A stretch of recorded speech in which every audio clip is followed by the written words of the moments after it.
Евангелие от Иоанна. Пастор Наташа еще не уехала. Стукачи услышали, что мы хотели ее послать и заборонили это дело. Но ничего, Бог с ними. Самое главное, это, что Бог как Бог распорядит, так и лучше. Так и будет. Но может быть нам нужно удержать здесь пастора Наташа на самом деле. Уже нет ответа, потому что все понимают, что призвание самое лучшее. Да? Предназначение надо все равно исполнить. Но если ее не хотят там принять, мы будем рады ее здесь оставлять. Потому что она все равно нам полезна. Посмотрим, как дьявол пореагирует на это. Евангелие от Иоанна, 15 глава, 16 стих. Здесь написано такие слова. Не вы меня избрали, а я вас избрал. Кто-нибудь положите руку на себя и потихонечку скажите самому себе: я избран. Не, я не хочу, чтобы вы просто делали это, потому что я сказал. А я хочу, чтобы вы это говорили с верой, чтобы вы верите в это, чтобы вы сами поверили в это.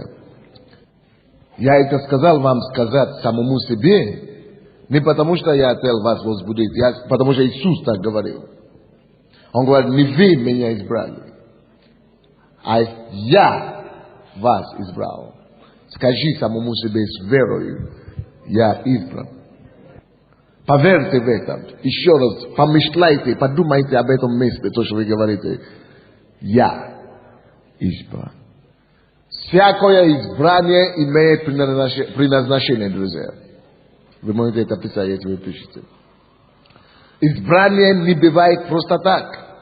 Избрание не бывает просто просто без цели, бесцельно, без направления. Всякое избрание всегда имеет определенное предназначение и цели. Я избран вызывает только единственный вопрос. Избран к чему или для чего? Если мы говорим я избран, значит к чему-то. Если мы говорим, что я избран, значит для чего-то. Значит, если я избран, значит я избран для чего-то. Братья и сестры, это правда на самом деле. Вы избраны конкретно Богом для чего-то. Ты избран, дорогой, дорогая, конкретно для чего-то.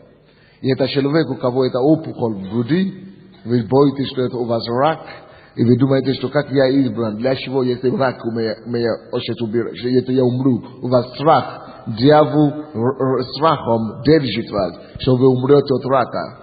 Если это вы, из-за каких-то симптомов, которые у вас есть, вы начали бояться, что вы умрете от рака. Положите руку на себе, пожалуйста. Особенно женщины, вы боитесь из-за симптомов, из-за каких-то болезней, которые не уходят, не хотят уйти из вашего тела. Вы начали бояться, что вы умрете от рака. Положите руку на себя сейчас. Нет, Бог не говорит вам сказать, что нет, не сбудется, не состоится. Потому что ты избран для чего-то конкретно. Положи руку на себя именем Иисуса. Ты дух ада, ты дух обмана, ты дух лживого духа, дух. Просто прямо же Дух Святой не сходит на этого человека. Просто Дух Святой не сходит на вас. Именем Иисуса, ты дух нечистый. Я заклинаю тебя и повелеваю, убирайся. Прочь и вон из жизни моих сестер, братьев. Именем Иисуса постанавливаю здоровье. Освобождение. Я искореняю всякую болезнь, всякие симптомы вашего тела.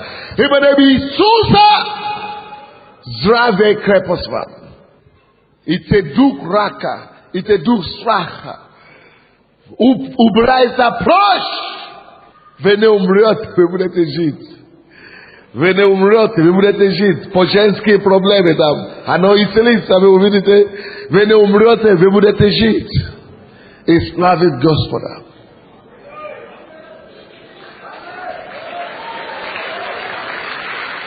Итак, избрание всегда для чего-то.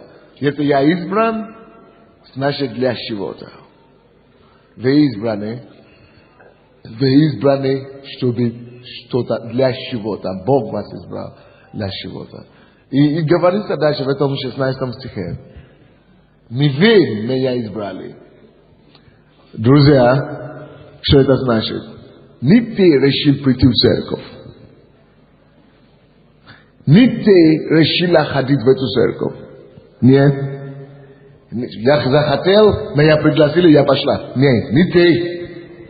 Потому что всякое желание и хотение только с одного источника идет. От одного человека. От Отца Света. Который предузнал вас. И который привлекал вас. Так что не вы решили ходить в эту церковь. Нет! Ты вообще тут ни при чем. Правда? Вы вообще тут ни при чем. Это не твое решение. Это Бог побудил тебя это решение принять. Это Бог положил это желание в твоем сердце. Потому что Он хотел донести до тебя, что ты избран им. И что ты будешь использован им. Желание и хотение только от Него. Поэтому Он говорит, не вы избрали ходить ко мне. Нет, не вы избрали посещать церковь. Не вы избрали быть лидером. Не вы избрали служить Богу. Покаяться. Ты вообще тут ни при чем. Не вы избрали. Я. А если Он, кто Он такой? Всемогущий Бог. Самый сильный. Создатель неба и земли. Тот, который держит вся вселенная в одной руке. А что такое вся вселенная? Это миллиарды звезд. Это 500 миллионов галактик. А каждая галактика 100 миллионов раз, 70 миллионов раз больше Земли. И вся эта вселенная держит в одной руке. Вот это могущественный Бог, который держит весь вселенную в своей руке в одной, который знает весь мир, который знает великих и маленьких, решил познать тебя. Решил из всего тех людей, кого Он знает. Я решил избрать вас. Ты избран. Вот о чем, что я имел в виду, когда я говорил. Девушка, ты не просто молодая девушка, кто попала в церковь, счастлива, что я спасена. Дело не в спасении. Избрана. Богом великим, всемогущим. Ты избран им. Он, зная, что есть более способные люди, чем ты, зная, что есть более сильных людей, более грамотных людей, решил остановить свой выбор. На тебе, дорогой. Не вы, не я избрали. Ты вообще тут не пришел. Не твое решение, а я, Бог, создатель неба и земли. Неужели Он меня знает? Неужели Он вообще обо мне помнит? Как это? Что у него до меня? Я вообще слишком незнатный. Это точно самое, что вы получили телеграмму. Вы получили телеграмму на ваш адрес сегодня утром, который было написано: президент Украины Леонид Данилович Кучма посетит вас домой сегодня в 7 часов вечера. Только вы подумаете, что кто-то над вами плохую шутку играет. Кто-нибудь понимает, о чем речь? Потому что Леонид Кучма, ему не до вас вообще. Потому что вы сами знаете, что вряд ли он знает, что вы вообще есть на свете такая. Или такой. Но тот, который больше, чем Леонида Даниловича. И всех президентов земли. И меня, и тебя. Бог богов, царь царей. Создатель и владыка неба. Говорит, я возжелал тебя. Я, мое желание, мое прагновение до тебя. И это мое желание потянуло в тебе так, что я прилепился к тебе и избрал тебе. Yes, она поняла это дело. Скажи кто-нибудь, скажите, я возлюбленный или не возлюбленная? Возлюбленный Богом, поэтому избранный Богом. Yes, дай Богу славу.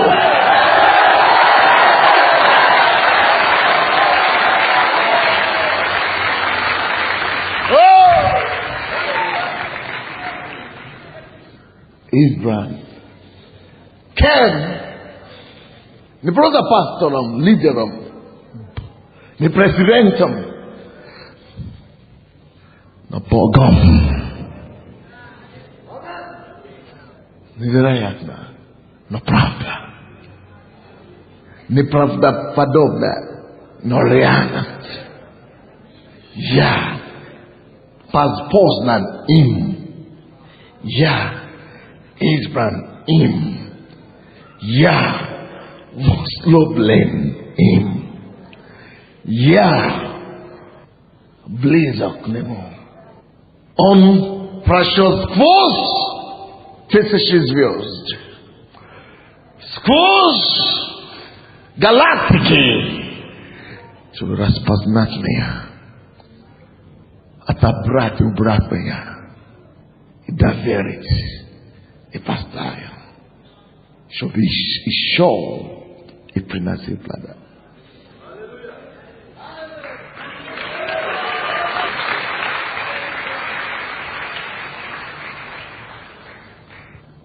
Посмотрите еще на это 16 стих. Не вы, вообще я тут не пришел. Не вы меня приняли, а я вас избрал. Ты избран, дорогой. Избрал. Не просто попался случайно. Нет! Избранный. И поставил вас. И поставил вас. Вот почему вы в церкви. Это место вашего утверждения. Написано, что мы будем утверждены на горе Сиона. Это место нашего утверждения. Поставил. Ничто меня не сдвинет. И твой светильник тоже не будет сдвинут никем. Ничем. Никакой силою. Именем Иисуса. Я говорю, твой светильник не будет сдвинут. Именем Иисуса. Никто не сдвинет твой светильник. Именем Иисуса. Поставленный, чтобы не быть передвиженным. Так избрал и поставил. И поставил. Так? И поставил вас, чтобы призвание, вернее, избрание всегда имеет цели. Избран. Чему? Для чего? Чтобы вы шли. Если я избран, чтобы я шел, какой тогда это беда и трагедия, если я не действую, я не иду, я избран, чтобы шли, чтобы шел, чтобы начинать приступить, чтобы начинать что-то делать, и если я бездельный. Слово «шли» здесь, это слово Избрание, чтобы шли, чтобы я нашел, чтобы я начинал, чтобы я пошел, чтобы я нашел что-то. Скажи кому-то, ты избран, чтобы шел, чтобы ты пошла, чтобы шли. Ты избран, чтобы идти, чтобы начинать творить, чтобы начинать созидать. Чтобы идти. Братья и сестры, вот сестра опять, чем вы занимаетесь? Опять мои глаза на вас. Бог хочет, чтобы вы шли. Я уже однажды на нее показал на пасторском, на лидерском.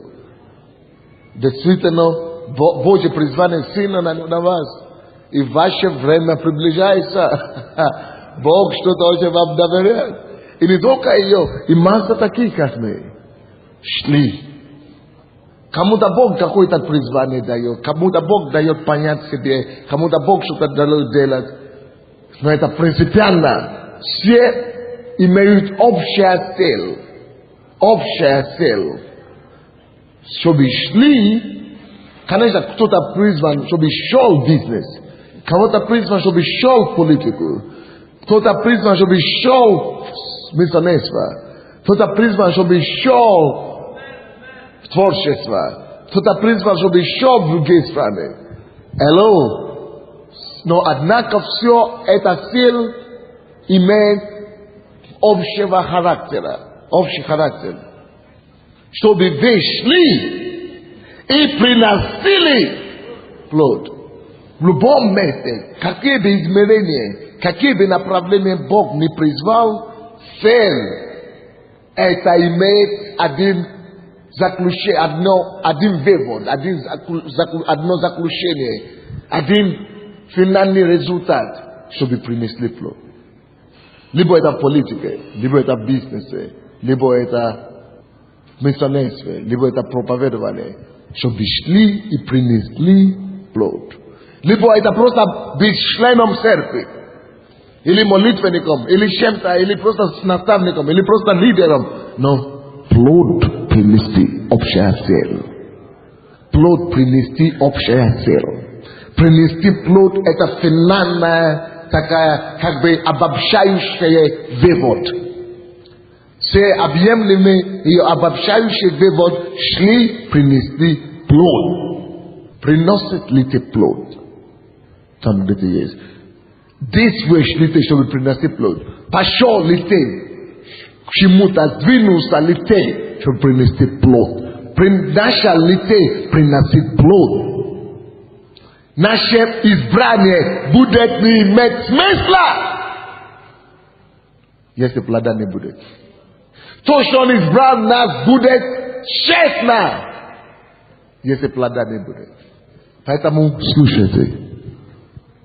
Кто-то из нас, и большинство, наверное, из нас, мы еще не готовы, чтобы полноценно начинать обладать ту землю, которую Господь дал нам.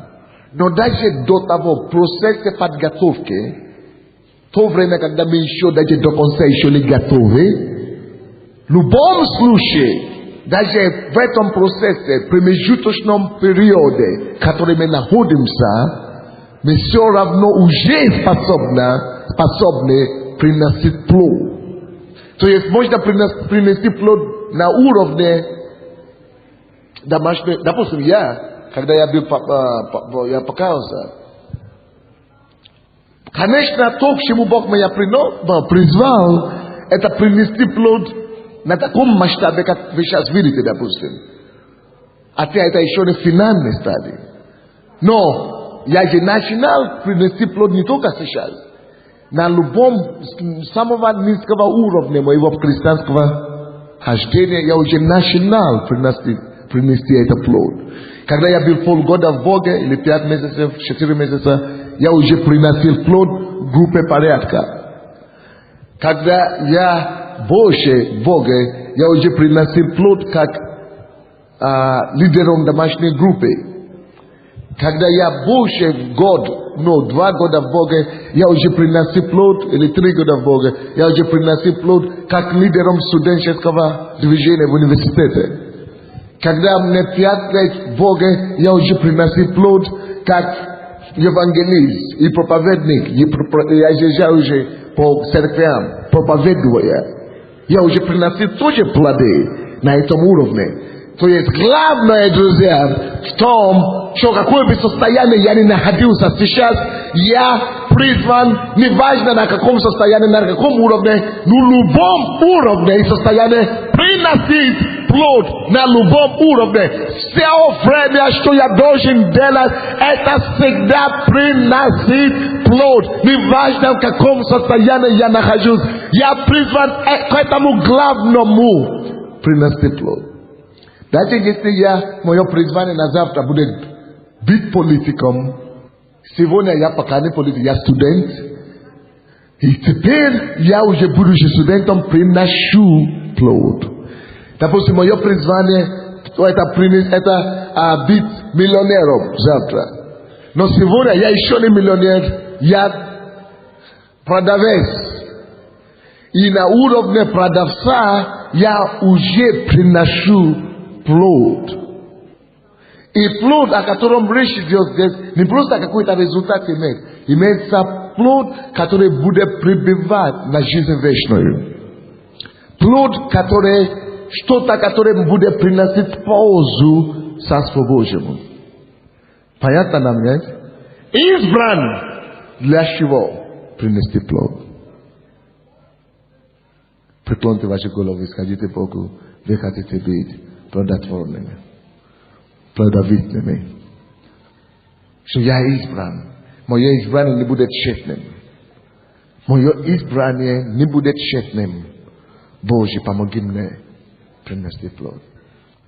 Господь, ты носился над землею, когда ты хотел сотворить небо и землю. И носился Дух Господень.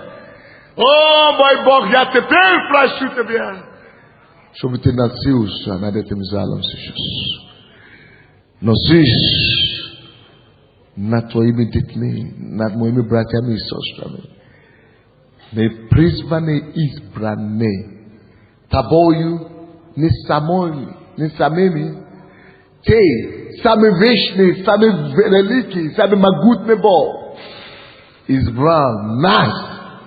Ты прошел сквозь звезд, миллионы галактики, чтобы нас избрать и принести плод. О Боже, носись над нами и сделай всех нас плодовитными во славу Царства Твоего. Мы просим и молаем Тебя об этом во имя Иисуса Христа. Аминь. Если вы еще не набрались ваши 12, поднимите ваши руки. Скажите Господь. Скажите Господь. Я не слышу вас. Скажите Господь. Я хочу быть плодовитым на любом уровне. Ты призвал меня принести плод. Помоги мне, Боже. Я даю посвящение Тебе. Помоги мне. Дай мне эту благодать. И я принимаю эту благодать сейчас. Верою.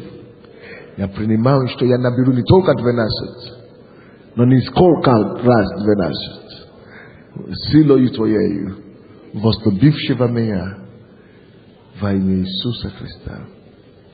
Аминь. Давайте послушаем 5 минут. 5 минут отсчет послушаем по поводу разнесения газеты. Аллилуйя. Добрый вечер.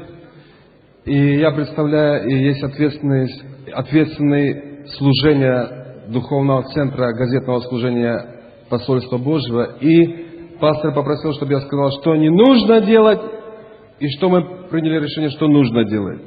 Дело в том, что газеты, те, которые мы выпускаем в этой церкви, это есть Божий план для осуществления духовного возрождения города Киева.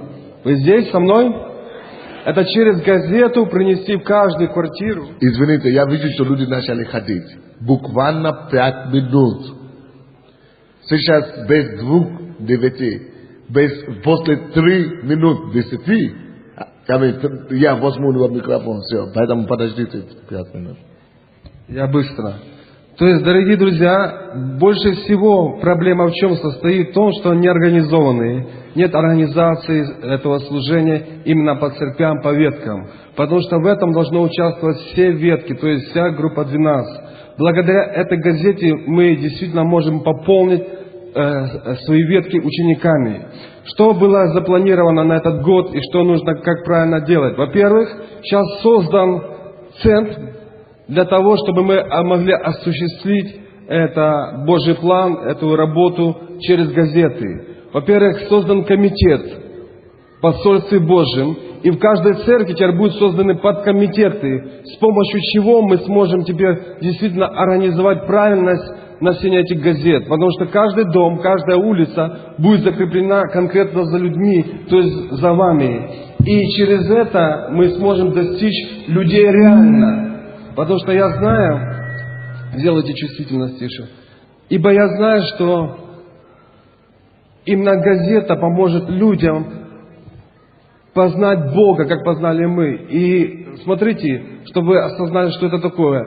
Это как бы замедленная евангелизация города Киева. Это не сразу прийти, дать газету и кайся во имя Иисуса. Нет, это замедленная евангелизация города Киева, с помощью чего мы будем действительно каждому человеку преподнести и иметь общение с ним, через что потом в дальнейшем они станут нашими учениками. Доказательство этому. На сегодняшний день у нас где-то 40 тысяч постоянных подписчиков на нашу газету, которые хотят, просят, и мы разносим им каждый. 40 тысяч человек в Киеве. Наши церкви, это не члены нашей церкви, потому что мы разговариваем только неверующим, люди, которые не ходят сюда. То есть, кроме наших 20 тысяч, еще 40 тысяч уже подписали сегодня. А в данном случае, только где-то 10% или может быть даже 5% или может быть даже 2% членов церкви разносят газеты. Да. Представьте себе, если от половины даже разнесут газеты. Но если каждый из нас примет решение, каждая домашняя группа примет решение иметь на каждого человека 10 подписчиков. Давайте это решение примем сейчас. Напишите это себе. Задание, чтобы каждая домашняя группа имела на каждого человека 10 подписчиков. Значит, если у вас 12 группы, 12 человек в вашей домашней группе, единственное то, что надо один по домам вокруг вас, чтобы 120 человек подписались. То есть каждый человек подписывает 10 человек. Всего лишь. Если все члены нашей церкви подпишут на газете 10 человек, у нас будет 2 миллиона подписчиков. А если 2 миллиона будут слышать от нас Слово Божье регулярно, даже нам не надо, чтобы они шли сюда в церковь. Что у нас будет? Пробуждение. Вы знаете, о чем мы?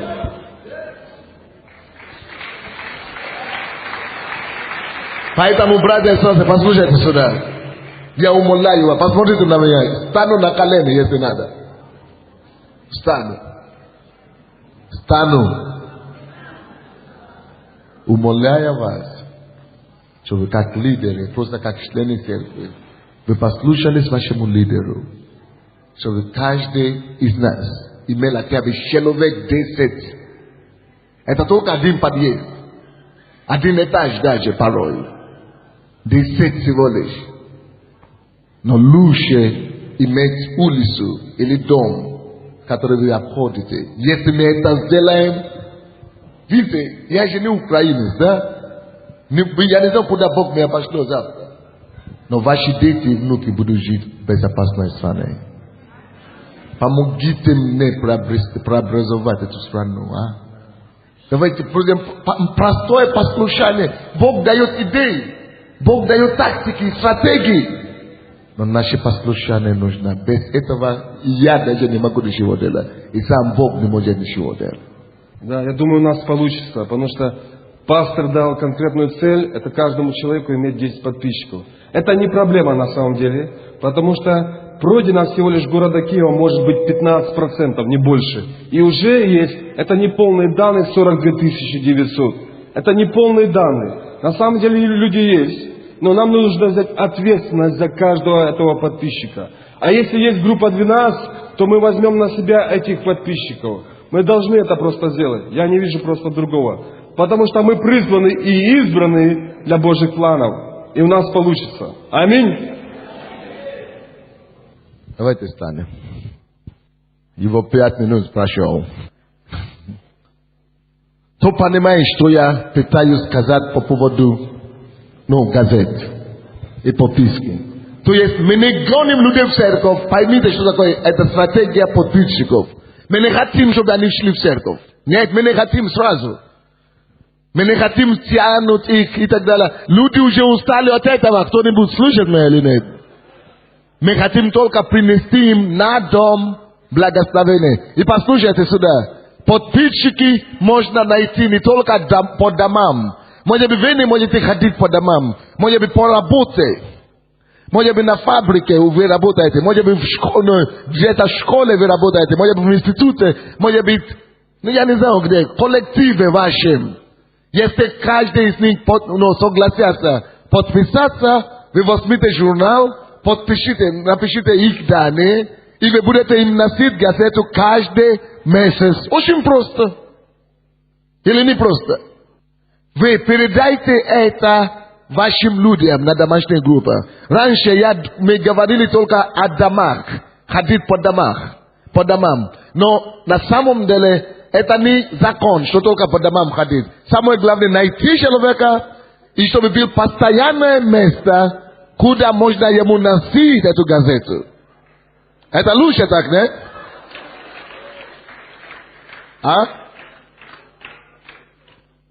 Что?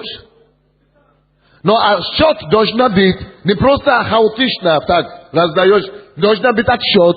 Поэтому мы будем разрешать давать на работе и завода только людям, которые вы можете написать имена этих людей, фамилии их, телефоны их и адреса, где вы даете им. Так? Это устраивает всем нам, если мы так сделаем. Теперь я уверен, что мы сделаем. У нас будут подписчики. Вы знаете, наверное, алло, Андрей, наверное, нам не придется уменьшить тираж. Потому что мы уже начали думать о том, что может быть уменьшить тираж. Может быть, начинать делать меньше тираж. Но я сейчас вижу ваш энтузиазм. Я думаю, что ребята пойдут. И будут результаты. Уже в этом месяце газета есть? У всех, у ваших лидеров есть. Или в церкви здесь у нас есть. Остались. Мне говорили, что остались. Вот, если вам нужны будут газеты, есть куда вам разносить газеты, подойдите к вашему пастору, ваш пастор сюда придет и соберет, и вам даст под распиской. Возьмите за руки, мы будем молиться. Пасторы, а вы сможете это донести до них? Что теперь уже свобода есть не только по домам ходить, но и в коллективе, и на заводе, в институте и так далее. Я так вижу по настроению, что людям Божьим это понравилось. Значит, все, мы будем более демократичны в этом плане. Но что, чтобы был отчет, чтобы был, квитанция, чтобы действительно мы могли действительно... Это как прописка. Когда люди прописываются в газете в миру, им же надо куда-то приносить. Правильно? Правильно. И должна быть квитанция. Так и тут. И все. Но бесплатно на этот раз. Но мы это знаем, что пускай кушают еду, духовную пищу, пускай молятся этой молитвой каждый месяц. И через полгода Дух Святой же, он не бессильный. Он начинает что-то вырабатывать там в душе. Это уже не вы будете умолять идти в церковь. Они уже начнут просить, как можно зайти к вам? Или беседовать с вами. Вы уже начинаете вести группу у себя на заводе, везде дома и так далее. А потом они уже сами, все, церковь это уже само собой. Отец, помоги нам. Мы избраны. идти принести плод. Помоги нам оправдать Твое избрание.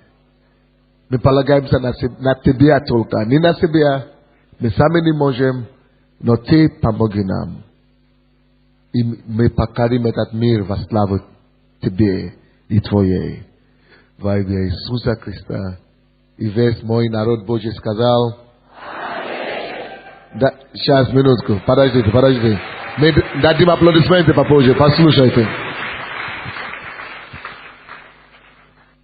Вы знаете, что Кашпировский приезжает в Киев, и у него будут здесь сеансы в ДК Королева. Да. И в четверг, пятницу, субботу и воскресенье. Все, человек попался. Да. И мы будем сейчас молиться во вторник, уже завтра. Целую неделю, да? Значит, очень хорошо, мы будем разрушать уже начиная сегодня. Вторника, да. Это уже со вторника, с завтрашнего дня. Вы знаете, что вы верите, что Бог дал нам власть?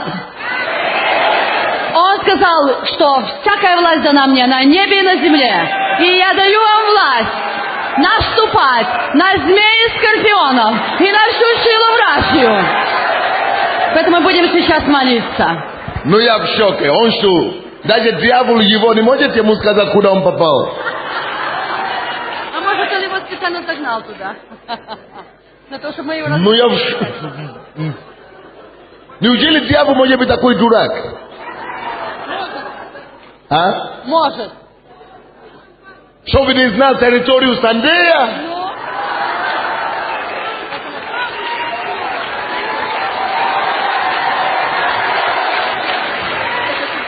Но дьявол попался. Все, окончательно. Окончательно он себя поставил так, что он себя так поставил.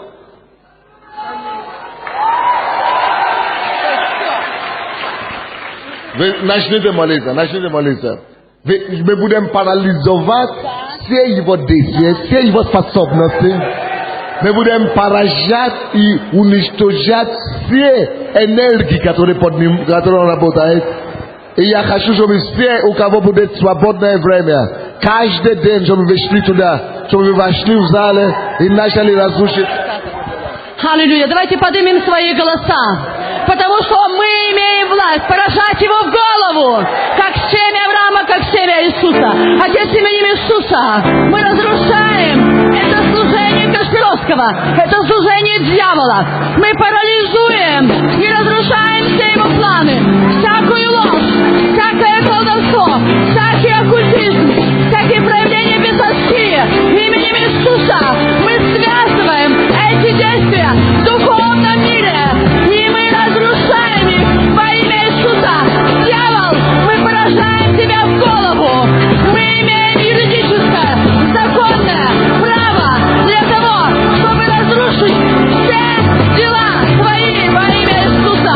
И мы искореняем этот нечистый дух и эту силу бесовскую из этого человека.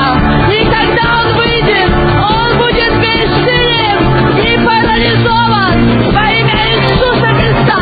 И он будет посрамлен силой Бога живого. И написано, что он сам лишил силы. Он сам лишил силы начальства и властей. Все дело в том, что там руководство Королева. У нас там проходит служение, церковь для бабушек, фойе 2-го этажа. И у нас в среду свадьба. И там же, вы представляете, и они нас хотят просто, выбросить, чтобы, не разрешают нам туда проходить. И у нас там репцентр.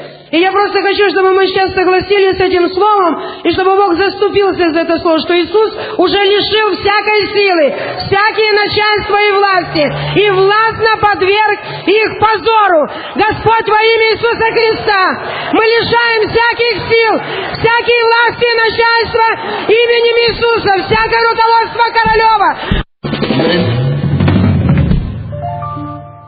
Мне просто интересно, если вы хотите, чтобы я вмешался в это дело или нет. Потому что, в принципе, я думаю, что вы уже сами способны справиться с этим. Потому что, если я буду вмешаться в это, я понимаю, что это не просто молиться в духовном мире. Потому что в духовном мире мы уже разбирались сейчас с сатаной. Но с другой стороны, есть плоть и кровь тут связаны. Это и дирекция этого греха, и Кашпировский с другой стороны. Если я буду это взять на себя, значит мне нужно выйти на Кашпировского. Его пригласил вот этот редактор журнала «Бульвар». Ага. Значит, нет, то, что это само собой разумеется, что там, где у нас служение должно проводиться, в фойе или где должно быть, по договору, и по всем, как мы делаем это постоянно, но не важно, устной договор. Значит, мы приходим на наше богослужение, как обычно, у нас нет проблем. А по поводу вот. Слушайте, В среду же вы будете служение иметь. Слушайте, во вторник, в среду, в четверг, в пятницу, если все церкви... Нет, а никуда вас опять выгнать в среду? Аннулировать служение? Нет, вечером служение будет. У них с утра, да? Да. Если бы все в церковь пришли, заняли места. Но церковь же работает. Кто может? Хорошо. То есть, можно две вещи делать. Во-первых, тише. Во-первых, пойти к директору, к администрации, сказать им, администрация, мы не берем на себя последствия. Потому что здесь церковь, и вы пригласили представителя оккульта, и делать мы, нужно пойти первое дело завтра, с утра, к этому директору. Если здесь будет, вы скажете им, что это будет последствия, может быть, непредсказуемое. Да, надо найти, сказать директору, самому главному там, лицо сказать, что если ради денег вы хотите это делать, мы не берем на себя ответственность. Это может быть что угодно, скажите мне. Это может быть столкновение, это может быть, но это просто так мы говорим. Так что вы предупредите просто во всех словах. Это может быть, что угодно. Это может быть смерть, это может быть биение, это может быть что угодно. Мы не берем за себя ответственность. Это во-первых. А если можно выйти на это Кашпировского, надо так и сказать ему. Что слушай, если ты не хочешь, чтобы тебя вынесли оттуда, лучше тебе это самое, даже не появляться. Поэтому мы поражаем этого духа, экстрасенсорику. Я поражаю этого духа, я запрещаю эти сеансы в эти дни. Именем Иисуса я связываю этих духов. Мы связываем агентов дьявола. Я связываю